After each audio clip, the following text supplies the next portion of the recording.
अस्सलाम वालेकुम, this is me Ali Afridi. Computer intermediate tutorial में आपको वेलकम करता हूं।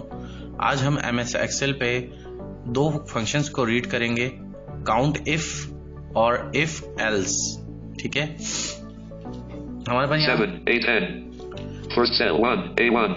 एक्सेल की शीट ओपन है। यहाँ पे मैंने कुछ वैल्यूज लिखी हुई है A1 से लेके A10 तक। 1, A1, 1, 2, A3, A4, 5, 6, 7, A10, blank, A11.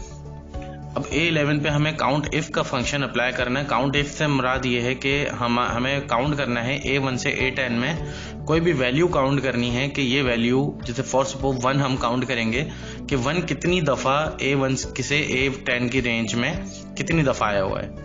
तो यहाँ पे हम काउंट इफ का फंक्शन अप्लाई कर रहे हैं। Type in the formula and press enter. Equals का बटन प्रेस किया, यहाँ लिखेंगे count if C O U N T I F. Left parent, Count of left parent. Cell range देंगे यहाँ पे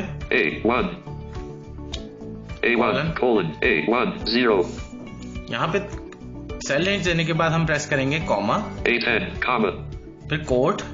quote अब यहाँ लिखेंगे कि फाइंड क्या करना है, 1 लिख देंगे यहाँ पे, 1 फिर कोट क्लोज कर देंगे। फिर हम लेफ्ट पेरेंट हमने स्टार्ट किया था, राइट पेरेंट से हम क्लोज कर देंगे। quote 1 quote right parent. Enter blank A12 blank 4 as formula A11. देखिए इन्होंने बता दिया कि 4 टाइम्स आपका 1 यहाँ पे A1 से लेके A10 तक की रेंज में 4 लिखा हुआ है। इसी तरह हम यहाँ पे कुछ भी फाइंड कर सकते हैं। ठीक है, यहाँ से हम अब सेकंड हम कंडीशन देखेंगे इफ और else. Select first cell blank A1 यहाँ पे हम लिख देते हैं फॉर सपोज 100 1 0 0 100 blank B1 यहाँ पे हम कंडीशन लगाएंगे इफ एल्स की।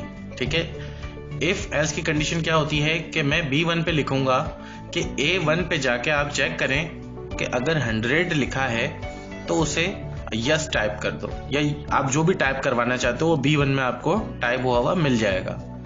अगर यहाँ वहां पे 100 के अलावा कुछ भी लिखा हुआ है, एल्स एटसेट्रा कुछ भी लिखा हुआ है, तो आप वहां पे नो टाइप कर दो, या फिर आप जो भी टाइप करवाना चाहते हो वो आप हम वहां पे लिख सकते हैं इफ और एल्स की कंडीशन में। यहाँ मैंने 100 लिख दिया है A1 में, B1 में यहाँ इफ एल्स की कंडीशन लगा रहा हूँ। इक्वल्स प्रेस करेंगे, type in the formula and press enter I F if, फिर left parent, if left parent A1 equals A1 equals A1 बराबर है अगर 1 0 0 100 के कॉमा 100 comma तो क्या हमें टाइप करके दे दे, quote Y E S yes, code बंद कर देंगे। quote और के लिए क्या प्रेस करेंगे हम, यहाँ पे comma, quote yes quote comma फिर कोड quote या अगर 100 के अलावा जो भी लिखा हुआ आता है तो हमें क्या यहाँ पे टाइप करके दे दे, नो, N O